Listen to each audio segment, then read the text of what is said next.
उमा चरित सुंदर में गावा, असुनहु शंभु कर चरित सुहावा। जब ते जाई सती तनु त्यागा, अब तब से शिव मन भयउ विरागा। जपहि सदा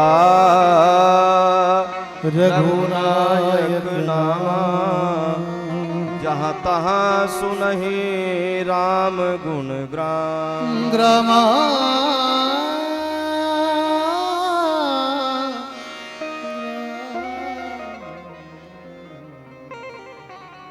उमा चरित सुंदर में गावा, सुनहु शंभु कर चरित सुहावा। अभी तक हम लोग पार्वती जी के चरित्र सुन रहे थे, अब हम शिव चरित्र की ओर चल रहे हैं। शिव जी किस प्रकार से क्या कर रहे हैं, कैसे हैं, तो बाबा लिखते हैं कि जब ते जाई सती तनु त्यागा, तब ते शिव मन भयउ विरागा। जब से सती ने प्राण का त्याग किया, शरीर को छोड़ा, शिव जी को कठिन वैराग्य हो गया। ये हालात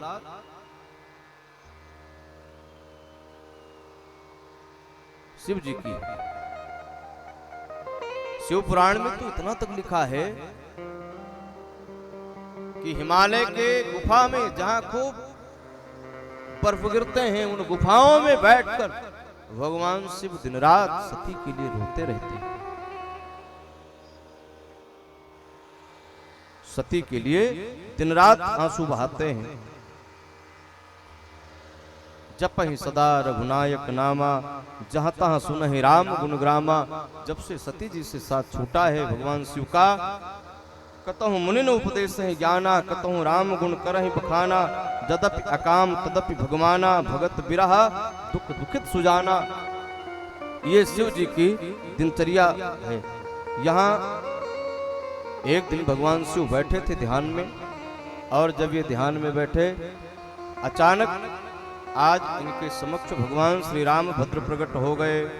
नेम प्रेम शंकर कर देखा, अभी चल हृदय भगति के रेखा। प्रगटे राम कृतज्ञ कृपा, रूपशील निधि तेज विशाला। बहु प्रकार शंकर ही सराहा, तुम बिनु यस व्रत को निर्वाह। आज प्रभु श्री राम भद्र प्रकट हो गए शिव जी के सामने। शिव जी ने राम जी को प्रणाम किया। प्रभु आप पधारे, कैसे आपका आगमन हुआ। राम जी ने कहा देखो आज हम कथा सुनाने आए हैं। शिव जी से बोले हम कथा सुनाने आए हैं, किसकी कथा आप सुनाओगे। तो राम जी ने कहा जिसने हमारी कथा नहीं सुनी हम उसकी कथा सुनाने आए हैं। आपकी कथा नहीं सुनी, कौन। कहा सती ने कथा नहीं सुनी थी और आज हम सती की कथा आपको सुनाने आए हैं। शिव जी ने कहा जय हो प्रभु। है भगवान की कथा भक्त सुनते हैं और भक्तों की कथा भगवान सुनते हैं। ये कहते सुनते तो लाखों को देखा, लेकिन धन्य है आप जिसने आपकी कथा नहीं सुनी, जिसने आपकी कथा का अनादर कर दिया। आप उसकी कथा मुझे सुनाने के लिए आए हो। राम जी ने कहा अति पुनीत गिरिजा के करुणी, अविस्तर सहित कृपा निधि वर्णी। विस्तार से क्या बताया, सती का पुनर्जन्म हो गया है। महाराज हिमांचल के यहाँ पार्वती के रूप में प्रकट हो गई है। सारी कथा सुनाई और राम जी ने जानते हो क्या कहा, अब विनती मम सुनहु शिव,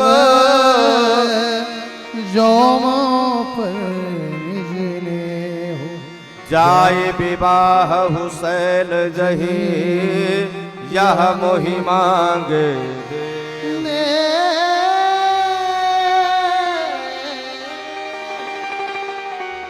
राम जी ने कहा अब विनती मम सुनहु शिव, मैं विनती करने आया हूं, प्रार्थना कर रहा हूं। क्या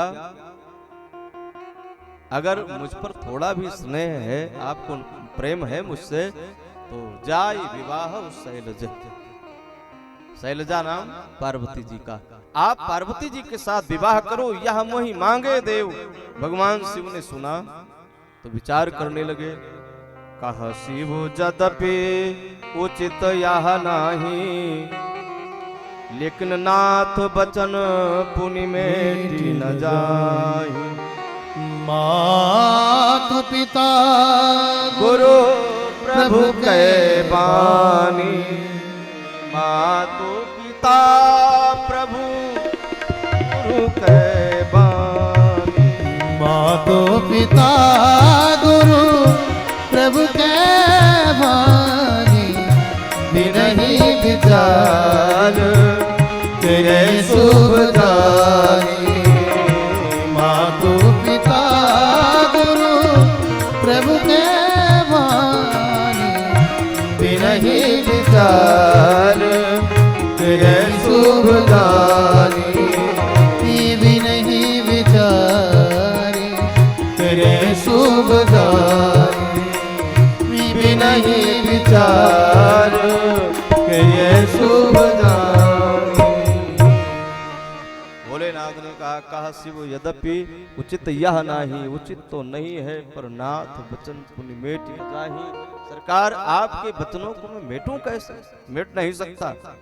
भाई सिद्धांत है। सिद्धांत क्या है? मातु पिता गुरु प्रभु के बानी। माता पिता गुरुदेव और अपने इष्ट की बात को उस पर विचार भी नहीं करना चाहिए। बिना ही विचार किए शुभ जानी। पलट कर सोचना भी नहीं है कि गुरुजी ने क्या कह दिया, माता जी ने क्या कह दिया, पिताजी ने क्या कह दिया, भगवान ने क्या कहा। नहीं, ये लोग उसी कार्य का आपको आदेश देंगे जो आपके लिए शुभ होगा। अशुभ बात आपके सामने कभी प्रकट ही नहीं करेंगे। इसलिए इन पर विचार करने का कोई औचित्य नहीं है। बिना विचार किए ये काम करना चाहिए।